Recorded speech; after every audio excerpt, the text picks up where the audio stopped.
The second test I would recommend for you guys is work test. This is something I pick up from my school language course. It's a test that tells you which in this four method you memorize things best. So for example, if you have a very high score on visual, then it means using mind map to assist your study and memorizing process is very useful to you. And if you have very high score on the audible part, then it means you listen to something, you absorb information faster than you read something. And as for reading and kinetic, it's the same. Whichever part you rank higher, then you try to use that ability more often than the others. Then you will utilize your potential to memorize all the details in the exam. And after that, I will talk about how to disintegrate. You know, CFA level 1 can be formidable for new learners because it contains 10 subjects. It's a lot, even for students who major in finance. So the first thing we're going to do is to disintegrate this huge amount into doable part. And first, we're going to collect the data. What is data? In computer science, it means all the information that's relevant to your preparation of the exam.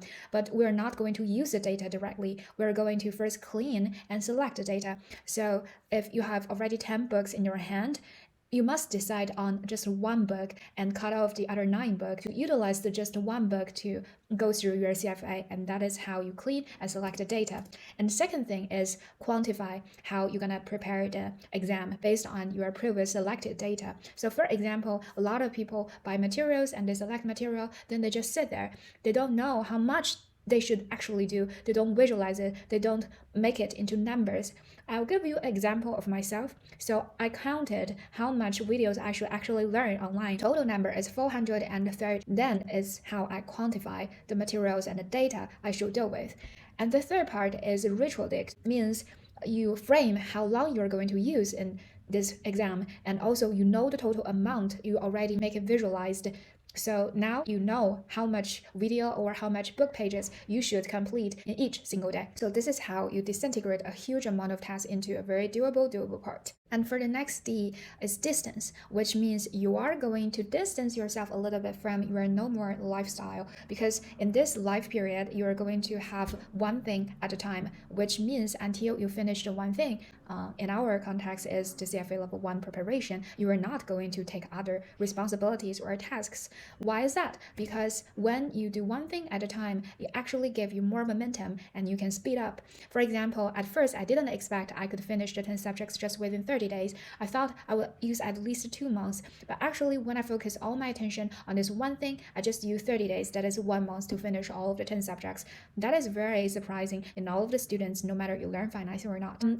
How you build a distance lifestyle from your normal one. So I will illustrate it in three-folded way. The first one is your surrounding. You have to have the courage to say no to people you are normally meet with. For example, your friend is going to invite you for a dinner, or your family member is going to call you, ask you how are you recently. So firstly, say no to those people you contact very often with, and tell them in this life period you are engaging in some very important things that's relevant to your future, and maybe you'll keep in touch with them a little bit later on. And this way, the people that are most important to you, and this way the persons are most important to you can offer you the support and give you the space you actually need.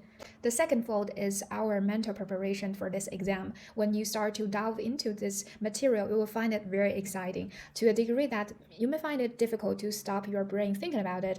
In my case, it's like that. So I actually tried meditation to shut my mind down a little bit, and when I want to reuse it again, it can feel fresh. But meditation is a kind of complex thing. You can't just manage it without any guidance. So here I recommend you application. It's called BrainPaw, and you can download it on Apple Store very easily. And the sub-branch of your mental preparation would be about your thought organization. So for example, I already told you, maybe it's a little bit better to distance from your normal life. So now you don't have any close friends or family members to chat with how you feel in this long journey. But it doesn't mean we eradicate the need to chat, right? We still can have AI friends like Call Annie or ChatGPT-4. You can download it on your Apple Store, and then you will always have the company you want to have. And the third fold would be physical preparation. I know if you are made to study there for just 1 day or 2, it may be okay for your body. But if you are going to engage it for a month, trust me, you need some recharge. And sport is a very good way. Find your regular sport like dancing or swimming or running, whatever suits you. As long as the sport can recharge you, make you feel less sore in your back, It can help you maintain longer in your seat, and we should give it a go and make it part of our study schedule. And this is the part that how you distance yourself from your regular lifestyle. So the last part comes to disclose, the fifth D, the last D. In the previous part, I talked about how we should distance ourselves from the normal lifestyle, and now it's time to go back to your normal life to disclose yourself in the crowd. Retrieve at least once all of the knowledge you have learned in the past month.